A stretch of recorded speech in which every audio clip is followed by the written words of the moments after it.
ಓಂ ಶಾಂತಿ. ಇಂದಿನ ದಿನಾಂಕ 5/12/2023. ಮಧುರ ಮಕ್ಕಳೇ, ಈಗ ಕಲ್ಯಾಣಕಾರಿ ತಂದೆಯು ನಿಮಗೆ ಇಂತಹ ಕಲ್ಯಾಣವನ್ನು ಮಾಡುತ್ತಾರೆ. ಅದರಿಂದ ಎಂದೂ ಅಳಬೇಕಾಗಿಲ್ಲ. ಅಳುವುದು ಅಕಲ್ಯಾಣ ಅಥವಾ ದೇಹಾಭಿಮಾನದ ಚಿಹ್ನೆಯಾಗಿದೆ. ಪ್ರಶ್ನೆ: ನಾಟಕದ ಯಾವ ಪೂರ್ವ ನಿಶ್ಚಿತವನ್ನು ತಿಳಿದು ನೀವು ಸದಾ ನಿಶ್ಚಿಂತರಾಗಿರಬೇಕೋ? ಉತ್ತರ: ನಿಮಗೆ ತಿಳಿದಿದೆ, ಈ ಹಳೆಯ ಪ್ರಪಂಚವು ಅವಶ್ಯವಾಗಿ ವಿನಾಶವಾಗಲಿದೆ. ಬಲೆ ಶಾಂತಿಗಾಗಿ ಪ್ರಯತ್ನ ಪಡುತ್ತಿರುತ್ತಾರೆ. ಆದರೆ ನರನು ಬಯಸುವುದೇ ಬೇರೆ, ವಿಧಿಯು ಆಗುವುದೇ ಬೇರೆ.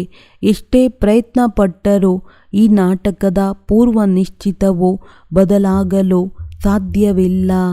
ಪ್ರಾಕೃತಿಕ ವಿಕೋಪ ಮೊದಲಾದವುಗಳು ಆಗಲೇಬೇಕಿದೆ. ಆದರೆ ನಿಮಗೆ ನಶೆ ಇದೆ.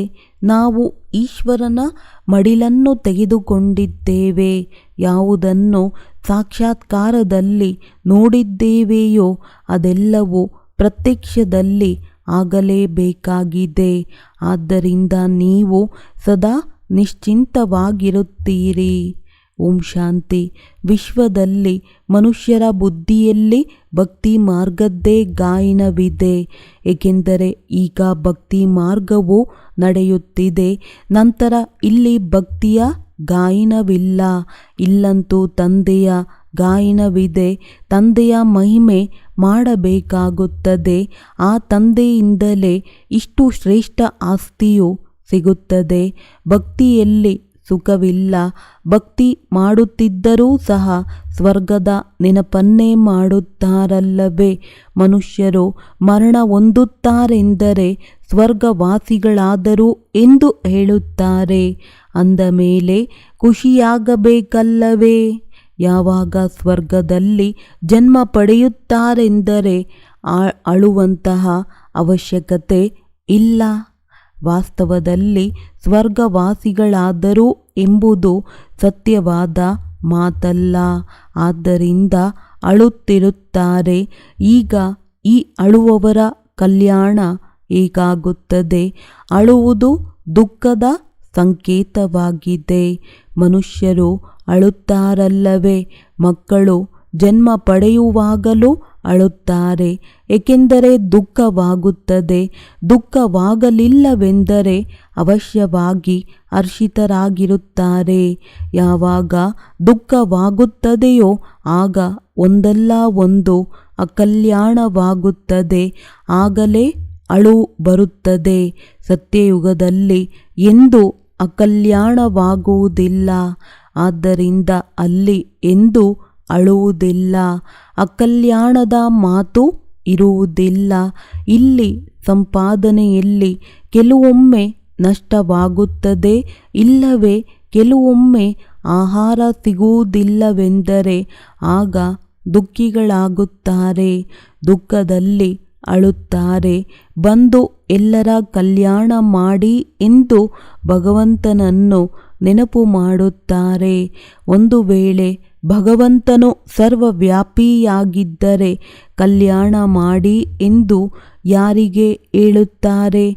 ಪರಂಪಿತ ಪರಮಾತ್ಮನನ್ನು ಸರ್ವವ್ಯಾಪಿ ಎಂದು ಒಪ್ಪುವುದು ದೊಡ್ಡದಕ್ಕಿಂತ ದೊಡ್ಡ ತಪ್ಪಾಗಿದೆ. ತಂದೆಯು ಎಲ್ಲರ ಕಲ್ಯಾಣಕಾರಿಯಾಗಿದ್ದಾರೆ. ಅವರೊಬ್ಬರೇ ಕಲ್ಯಾಣಕಾರಿಯಾಗಿದ್ದಾರೆ ಅಂದ ಮೇಲೆ ಅವಶ್ಯವಾಗಿ ಎಲ್ಲರ ಕಲ್ಯಾಣ ಮಾಡುತ್ತಾರೆ.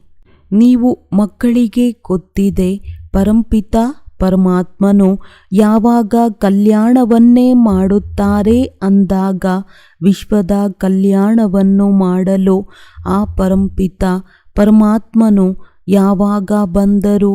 ಏಕೆಂದರೆ ವಿಶ್ವದ ಕಲ್ಯಾಣ ಮಾಡುವವರು ಮತ್ಯಾರೂ ಇಲ್ಲ. ಅಂತಹ ತಂದೆಯನ್ನು ಮತ್ತೆ ಸರ್ವವ್ಯಾಪಿ ಎಂದು ಹೇಳಿಬಿಡುತ್ತಾರೆ. ಅಂದಾಗ ಇದು ಎಷ್ಟೊಂದು ತಪ್ಪಾಗಿದೆ. ಈಗ ತಂದೆಯು ತಮ್ಮ ಪರಿಚಯವನ್ನು ಕೊಟ್ಟು ಹೇಳುತ್ತಾರೆ, ಮನ್ಮನಾಭವ, ಇದರಲ್ಲಿಯೇ ಕಲ್ಯಾಣವಿದೆ. ಸತ್ಯಯುಗ ತ್ರೇತಾದಲ್ಲಿ ಯಾವುದೇ ಪರಿಸ್ಥಿತಿಯಲ್ಲೂ ಅಕಲ್ಯಾಣವಾಗುವುದಿಲ್ಲ. ತ್ರೇತಾಯುಗದಲ್ಲಿಯೂ ಸಹ ಯಾವಾಗ ರಾಮರಾಜ್ಯವಿರುತ್ತದೆಯೋ ಆಗ ಅಲ್ಲಿ ಹುಲಿ ಮೇಕೆ ಒಟ್ಟಾಗಿ ನೀರು ಕುಡಿಯುತ್ತವೆ. ನಾವು ರಾಮ ಸೀತೆಯ ರಾಜ್ಯದ ಮಹಿಮೆಯನ್ನು ಹೆಚ್ಚು ಮಾಡುವುದಿಲ್ಲ, ಏಕೆಂದರೆ ಎರಡು ಕಲೆಗಳು ಕಡಿಮೆಯಾಗುವುದರಿಂದ ಸುಖವು ಸ್ವಲ್ಪ ಕಡಿಮೆ ಸಿಗುತ್ತದೆ.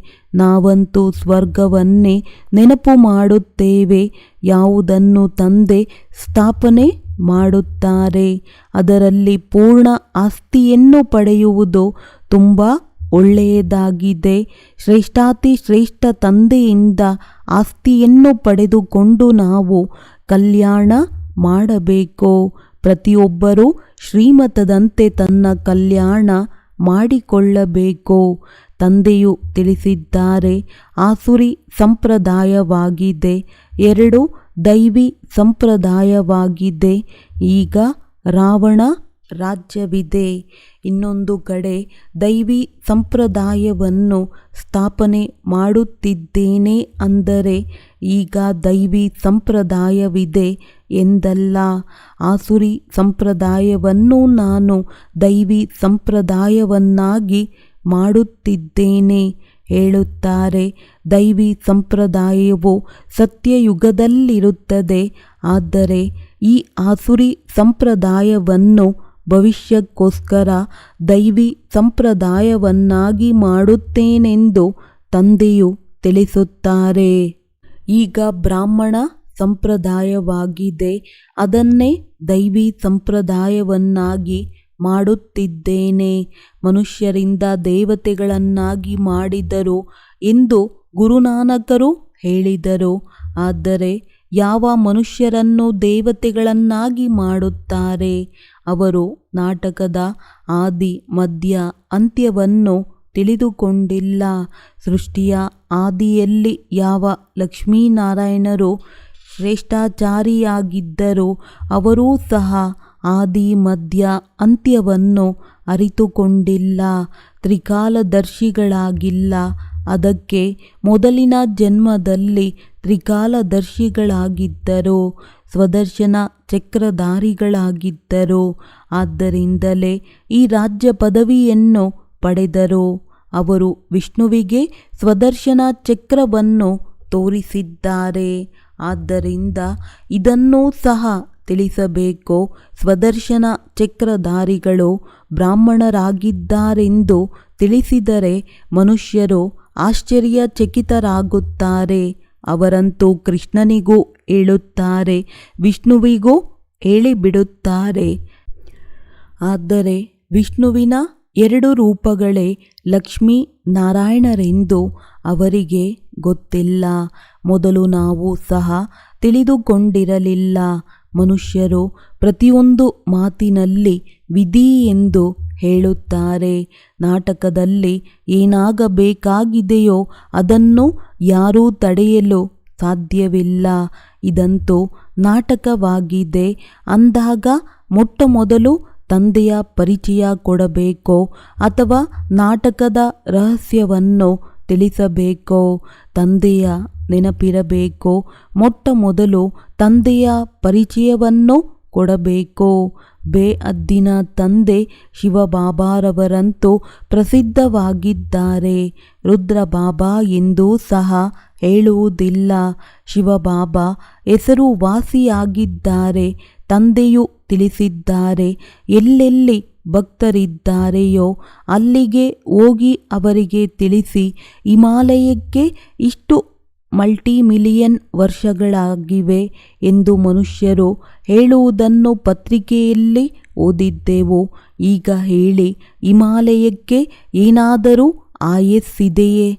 ಅದಂತೂ ಸದಾಕಾಲಕ್ಕೆ ಇದ್ದೇ ಇರುತ್ತದೆ. ಹಿಮಾಲಯವೆಂದು ಮುಚ್ಚಿ ಹೋಗುವುದಿಲ್ಲ. ಹಾಗೆಯೇ ಈ ಭಾರತವೂ ಸಹ ಅನಾದಿಯಾಗಿದೆ. ಇದು ಯಾವಾಗ ರಚಿಸಲ್ಪಟ್ಟಿತ್ತೋ ಮತ್ತು ಇದರ ಆಯಸ್ಸನ್ನು ಯಾರೂ ತಿಳಿಸಲು ಸಾಧ್ಯವಿಲ್ಲ. ಹಾಗೆ ಹಿಮಾಲಯದ ಆಯಸ್ಸನ್ನು ಇದು ಯಾವಾಗಿನಿಂದ ಇದೆಯೆಂದು ಹೇಳಲು ಸಾಧ್ಯವಿಲ್ಲ. ಹಿಮಾಲಯ ಪರ್ವತದ ಆಯಸ್ಸನ್ನು ಎಣಿಸಲು ಸಾಧ್ಯವಿಲ್ಲ. ಅಂದರೆ ಆಕಾಶ ಹಾಗೂ ಸಮುದ್ರದ ಆಯಸ್ಸು ಇಷ್ಟೆಂದು ಹೇಳಲು ಆಗುತ್ತದೆ ಏನು? ಹಿಮಾಲಯದ ಆಯಸ್ಸನ್ನು ಹೇಳುತ್ತಾರಲ್ಲವೇ? ಹಾಗೆಯೇ ಸಮುದ್ರದ ಆಯಸ್ಸನ್ನು ತಿಳಿಸಬೇಕು. ಆದರೆ ಏನನ್ನು ತಿಳಿದುಕೊಂಡಿಲ್ಲ. ಇಲ್ಲಿ ತಾವು ತಂದೆಯಿಂದ ಆಸ್ತಿಯನ್ನು ಪಡೆಯಬೇಕು. ಇದು ಈಶ್ವರೀಯ ಪರಿವಾರವಾಗಿದೆ. ತಂದೆಯ ಮಕ್ಕಳಾಗುವುದರಿಂದ ಸ್ವರ್ಗದ ಮಾಲೀಕರಾಗುತ್ತೀರೆಂದು ನಿಮಗೆ ತಿಳಿದಿದೆ. ಒಬ್ಬ ಜನಕರಾಜನ ಮಾತಲ್ಲ. ಜೀವನ್ಮುಕ್ತಿಯಲ್ಲಿ ಅಥವಾ ರಾಮರಾಜ್ಯದಲ್ಲಿ ಬಹಳ ಜನ ಇರುತ್ತಾರೆ. ಎಲ್ಲರಿಗೂ ಜೀವನ್ಮುಕ್ತಿಯು ಸಿಕ್ಕಿರುತ್ತದೆ.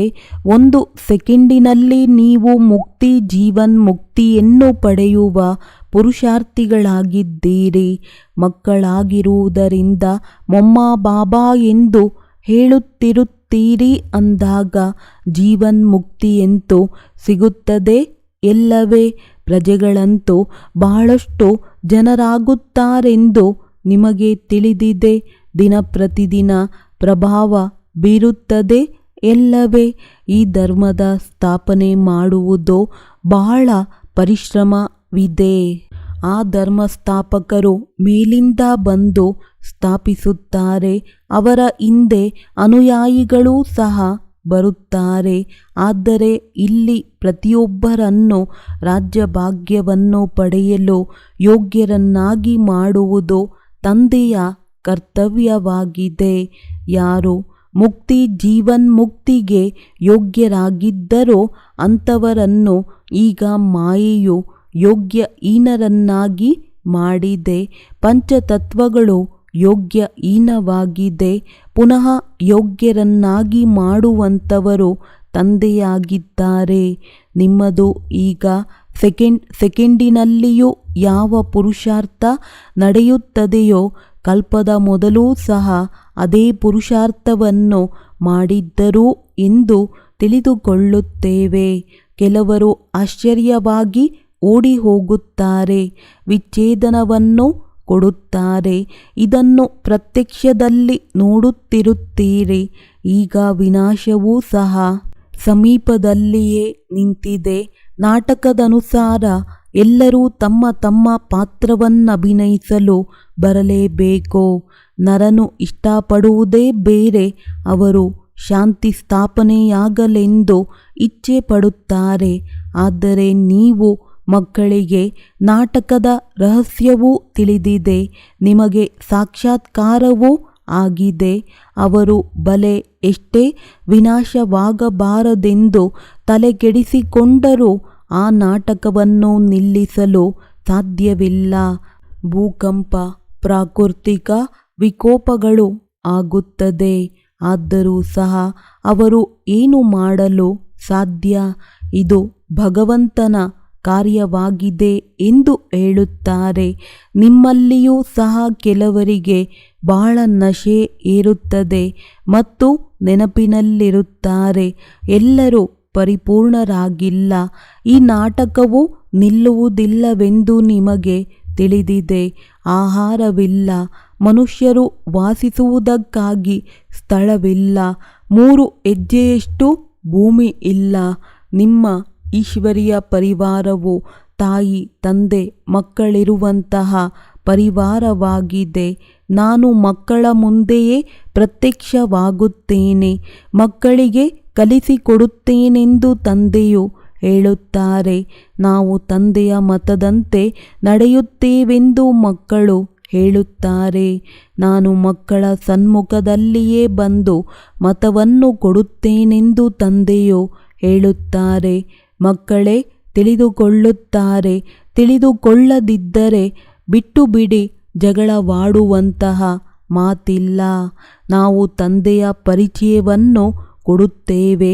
ತಂದೆಯು ಹೇಳುತ್ತಾರೆ, ನನ್ನನ್ನು ನೆನಪು ಮಾಡಿದಾಗ ವಿಕರ್ಮವು ವಿನಾಶವಾಗುತ್ತದೆ ಮತ್ತು ಸ್ವದರ್ಶನ ಚಕ್ರದ ನೆನಪು ಮಾಡಿದರೆ ಚಕ್ರವರ್ತಿ ರಾಜರಾಗುತ್ತೀರಿ. ಮನ್ಮನಾಭವ ಮಧ್ಯಾಜೀಭವದ ಅರ್ಥವೇ ಇದಾಗಿದೆ. ತಂದೆಯ ಪರಿಚಯವನ್ನು ಕೊಟ್ಟಾಗ ರಚಯಿತ ಮತ್ತು ರಚನೆಯ ರಹಸ್ಯವನ್ನು ತಿಳಿದುಕೊಳ್ಳುತ್ತಾರೆ. ಗೀತೆಯಲ್ಲಿ ಮುಖ್ಯವಾಗಿ ಇದೊಂದೇ ತಪ್ಪಾಗಿದೆ. ತಂದೆಯು ಹೇಳುತ್ತಾರೆ, ನಾನು ಕಲ್ಯಾಣಕಾರಿಯೇ ಬಂದು ಕಲ್ಯಾಣವನ್ನು ಮಾಡುತ್ತೇನೆ.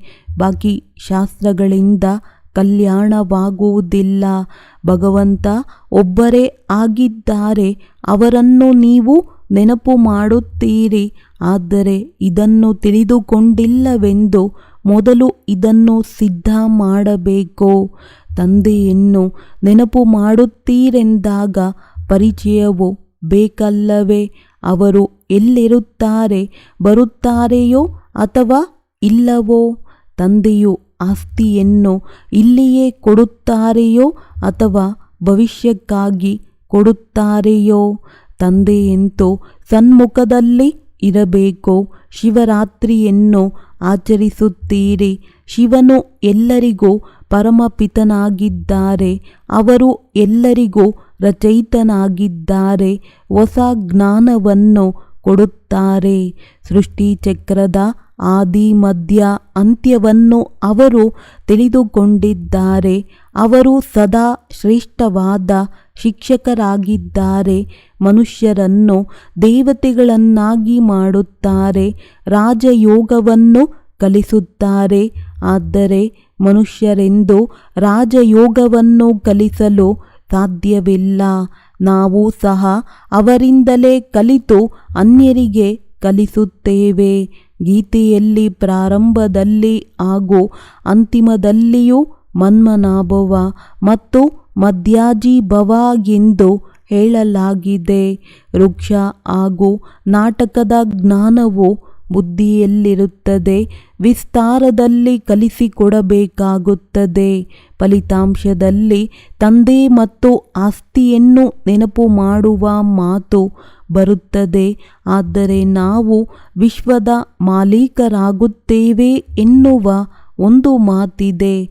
ವಿಶ್ವದ ಕಲ್ಯಾಣಕಾರಿಯು ವಿಶ್ವದ ಮಾಲೀಕರನ್ನಾಗಿ ಮಾಡುತ್ತಾರೆ. ಸ್ವರ್ಗದ ಮಾಲೀಕರನ್ನಾಗಿ ಮಾಡುತ್ತಾರೆಯೇ ವಿನಃ ನರಕದ ಮಾಲೀಕರನ್ನಾಗಿ ಅಲ್ಲ.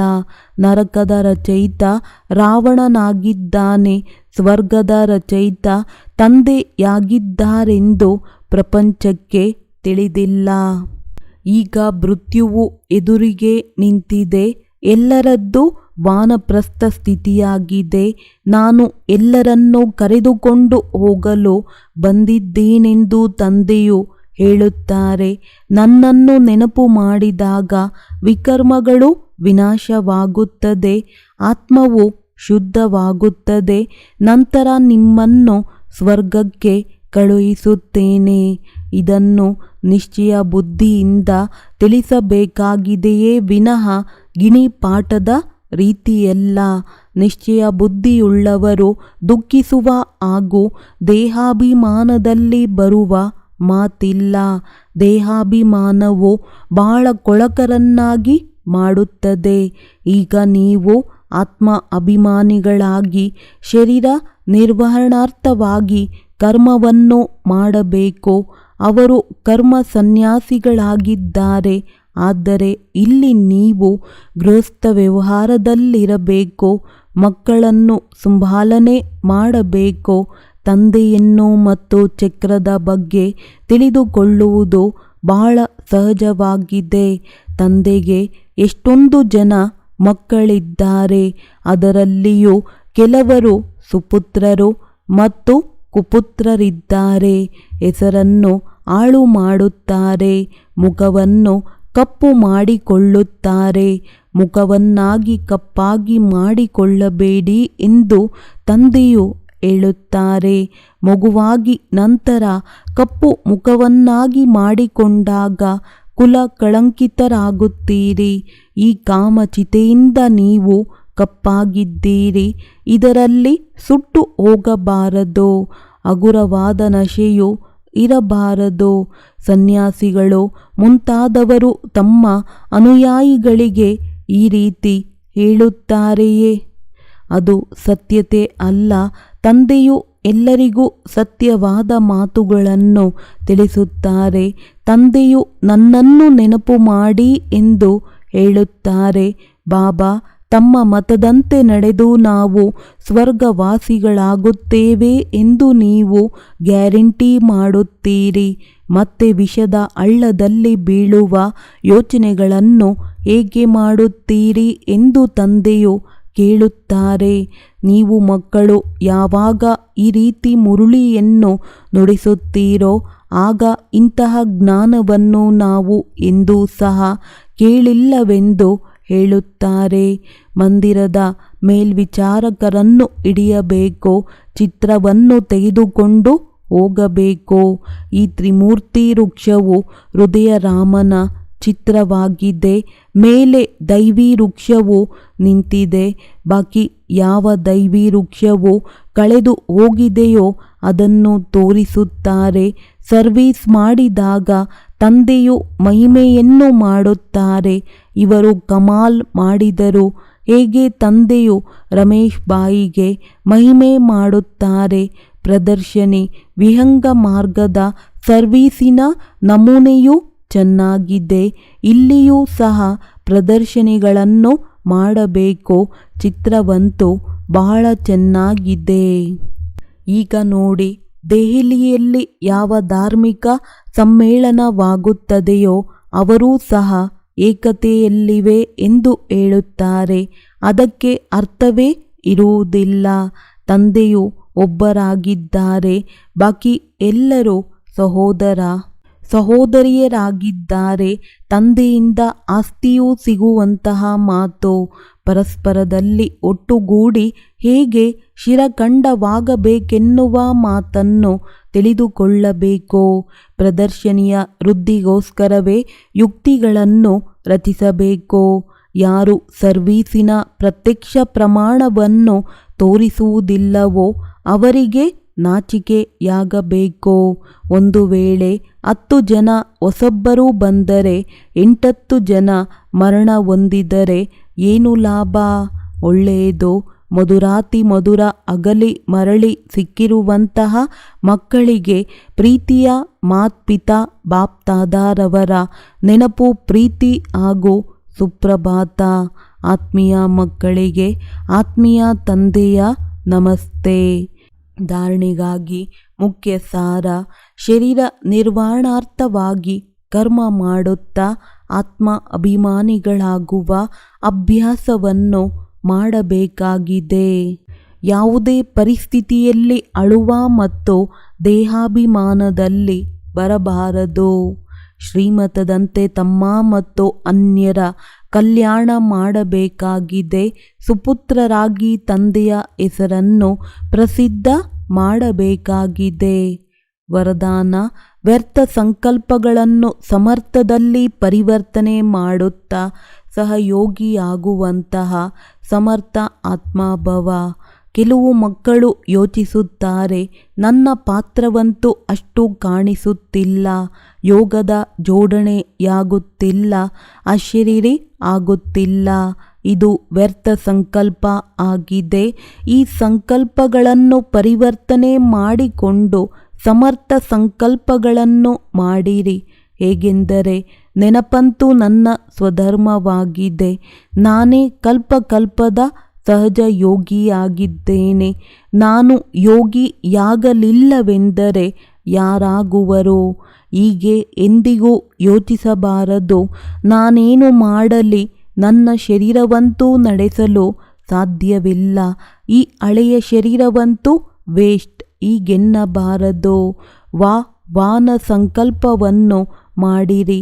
ಈ ಅಂತಿಮ ಶರೀರದ ಚಮತ್ಕಾರದ ಗುಣಗಾನ ಮಾಡಿರಿ. ಆಗ ಸಮರ್ಥತೆಯು ಬಂದು ಬಿಡುತ್ತದೆ. ಸ್ಲೋಗನ್: ಶುಭ ಭಾವನೆಗಳ ಶಕ್ತಿಯು ಅನ್ಯರ ವ್ಯರ್ಥ ಭಾವನೆಗಳನ್ನು ಪರಿವರ್ತನೆ ಮಾಡಬಹುದು. ಒಳ್ಳೆಯದು. ಓಂ ಶಾಂತಿ.